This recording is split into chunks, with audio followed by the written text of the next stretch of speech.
Отче наш, сущий на небесах, да светится Твое имя, да придет Твое царствие, и да будет воля Твоя и на земле, как на небесах. Да будет воля Твоя.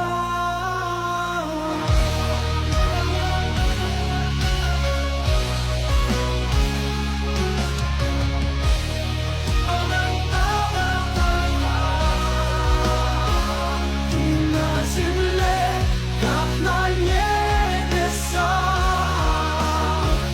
да будет воля Твоя.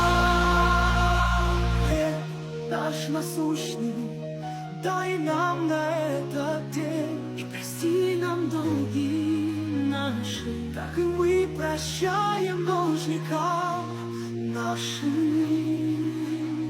И не веди нас в искушение, но избавь нас от лукавого, ибо Твое есть царство, и сила, и слава вовеки. Ибо Твое есть царство, и сила, и слава вовеки. Ибо Твое есть царство, и сила, и слава.